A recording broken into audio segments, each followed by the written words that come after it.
Capítulo 18, Simbolismo y Filosofía. Existe una tendencia a considerar a la filosofía como la máxima expresión del pensamiento humano y en este mismo sentido ver el simbolismo como un tipo de filosofía. En este capítulo demostraremos que no es así y, de alguna forma, es más cierto lo contrario. Por una parte, la filosofía requiere de palabras y las palabras son símbolos, por lo que la filosofía se encuentra circunscrita al orden de ciertos tipos de simbolismo. Por otro, la filosofía es analítica, pues es discursiva, encontrándose siempre en el razonamiento humano, observando siempre un punto de vista de la realidad. Se encuentra dentro de la multiplicidad, mientras que el simbolismo es iniciático, pues es sintético, superando posibilidades ilimitadas, sirviendo como puente para fusionarse con la unicidad. El simbolismo tiene su fundamento en la propia naturaleza de los seres y de las cosas. Está en perfecta conformidad con las leyes de la naturaleza y estas leyes son una exteriorización de la voluntad divina.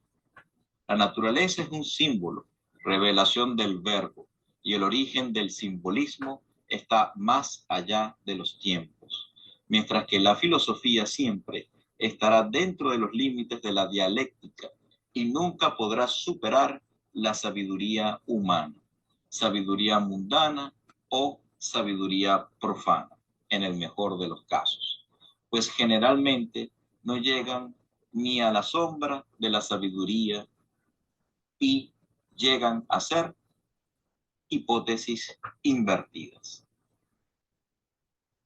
Es muy importante recalcar que cuando hablamos que la filosofía requiere de palabras, pues todos los filósofos utilizan el método analítico y discursivo para dar a entender sus ideas. No usan símbolos, ni tampoco requieren de ritos, ni de mudras, ni de mantras, ni de mandalas. ¿Qué ocurre? Utilizan palabras. Las palabras, como hemos mencionado, se pueden conseguir en cualquier diccionario. Si podemos ver en un diccionario cualquiera la definición de las palabras, nos vamos a dar cuenta que están circunscritas a las posibilidades de lo que existe en el orden de la manifestación. Es decir, que las palabras siempre van a hablar de lo que puede ser expresado, no de lo que no puede ser expresado, porque precisamente la palabra sería la negación de ello mismo. Entonces, en este orden de ideas, la filosofía siempre podrá hablar de la realidad, más no de la verdad. La realidad, entiéndase, en el aspecto fenomenológico, en lo positivo, en lo que existe, lo que es palpable, a lo que se puede percibir con los 5 sentidos y con la lógica, con el razonamiento. Mientras que la verdad trasciende y supera cualquier comprensión o cualquier expresión que pueda darse dentro del ámbito de la manifestación. Estamos hablando incluso de lo no manifestado, lo que en los capítulos anteriores hemos hablado del silencio, que el hecho de que sea inexpresable no significa que sea incomprensible. Entonces, mientras la filosofía en su método analítico, recordemos que razonamiento viene de ratio, que es porción, dividir la realidad en porciones, y análisis viene precisamente de separar en cajas distintas los distintos fenómenos.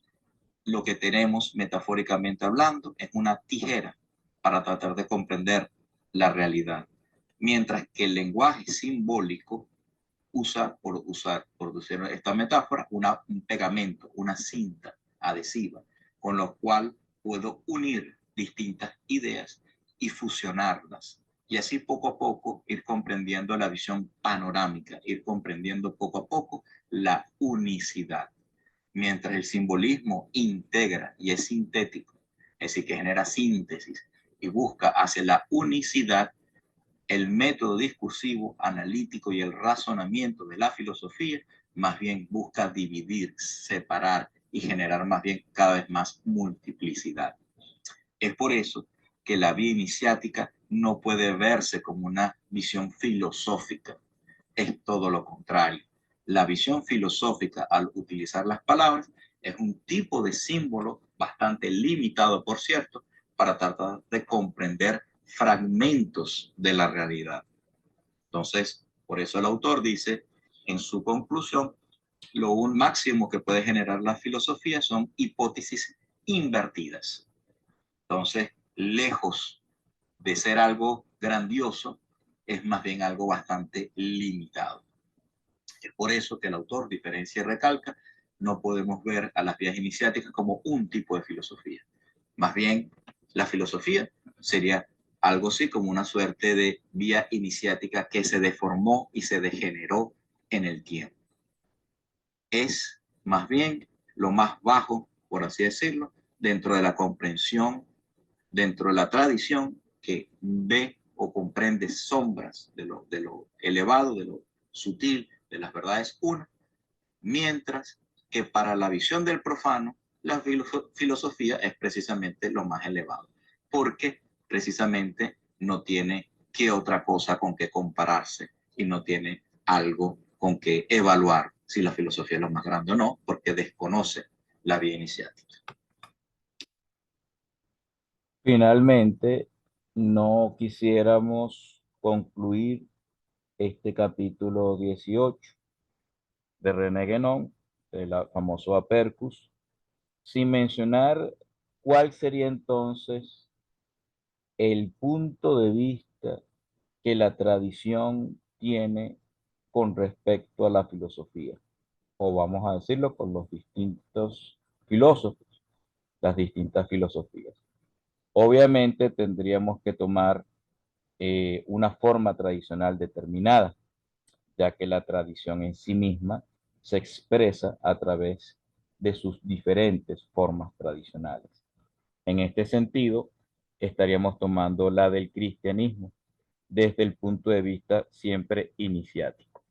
Aquí la invitación es en el grupo que tenemos en el canal de YouTube sobre el rito de San Andrés, que es el rito que maneja el esoterismo cristiano, buscar aquí los videos que hablan sobre la primera y la segunda carta a los filósofos.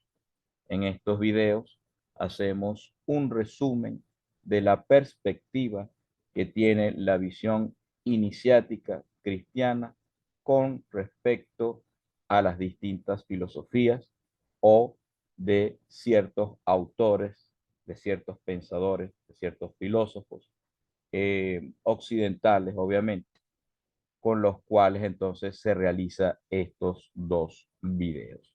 Entonces, de nuevo, la invitación es a ver estos videos para tener entonces una visión más completa de cómo la tradición estaría evaluando los distintos enfoques de la filosofía occidental.